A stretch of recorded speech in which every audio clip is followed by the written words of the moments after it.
ദൈവനാമത്തിന് മഹത്വം ഉണ്ടാകട്ടെ. സദൃശവാക്യങ്ങൾ 21-ാം അധ്യായം 2-ാം വാക്യം. മനുഷ്യന് അവൻ്റെ പ്രവൃത്തികളൊക്കെയും ചൊവ്വായി തോന്നുന്നു, യഹോവയോ ഹൃദയങ്ങളെ തൂക്കി നോക്കുന്നു. ദൈവം സർവവ്യാപിയാണ്, പരിജ്ഞാനിയാണ്. നമുക്കാർക്കും ദൈവത്തെ ഒരു നാളും കളിപ്പിക്കുവാൻ സാധിക്കില്ല.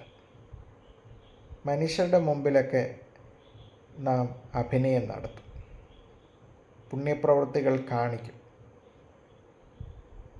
നാം അത് ചെയ്തു, ഇത് ചെയ്തു എന്നൊക്കെ മറ്റുള്ളവരുടെ മുമ്പാകെ വലിയ രീതിയിൽ പ്രശംസിച്ച് പറയും.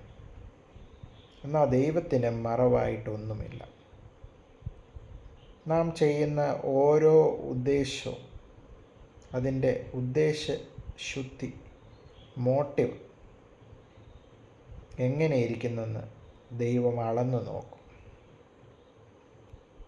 തകർന്നും നുറുങ്ങിയിരിക്കുന്ന ഹൃദയത്തെ ദൈവമേ നീ നിരസിക്കുകയില്ല. നാം ചെയ്യുന്ന ഓരോ പ്രവൃത്തിക്കും നാം ഒരു നാൾ കണക്ക് പറയേണ്ടി വരും. മറ്റുള്ളവരുടെ മുമ്പിൽ കാണിച്ചു കൂട്ടുന്ന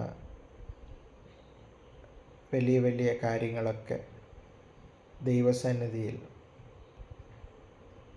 അത് ഏത് ഉദ്ദേശത്തോടാണോ ചെയ്തത് അത് വെളിവാകും. ദൈവം സർവവ്യാപിയാണ്, സർവപരിജ്ഞാനിയാണ്.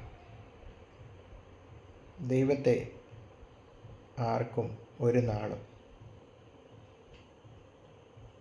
കളിപ്പിക്കാൻ സാധിക്കുകയില്ല. ഈ ചിന്ത നാം മനസ്സിലാക്കുമ്പോൾ ദൈവം നമ്മുടെ ഹൃദയങ്ങളെ തൂക്കി നോക്കുന്നു. വിശുദ്ധനായിട്ട് ആരുമില്ല. എന്നാൽ നാം ചെയ്യുന്ന പ്രവൃത്തികൾ അത് എന്ത് ഉദ്ദേശമാകുന്നു, ഏതുദ്ദേശത്തിൽ ചെയ്യുന്നതാകുന്നു, അത് നാം തിരുത്തേണ്ടതുണ്ടോ? നാം ചെയ്യുന്ന ഓരോ കാര്യങ്ങൾക്കും നമുക്കൊരു ന്യായീകരണം കാണും. തെറ്റ് ചെയ്താലും അതിനെ നാം ന്യായീകരിക്കാൻ ശ്രമിക്കും.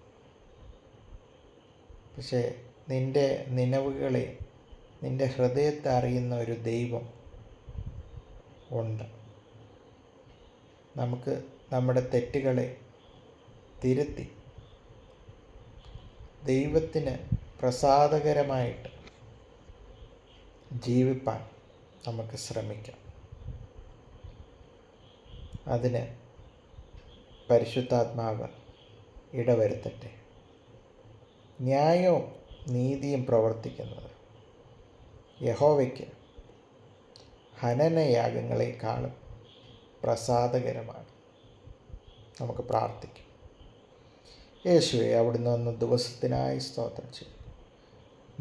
ന്യായം പ്രവർത്തിപ്പാനും ദയാതൽപരരായിരിക്കാനും ദൈവസന്നിധി താഴ്ന്നു ജീവിപ്പാനും ഞങ്ങളുടെ ഹൃദയങ്ങളെ, നിലവുകളെ എല്ലാം അറിയുന്ന ഒരു നല്ല ദൈവം ഞങ്ങൾക്കുണ്ട്.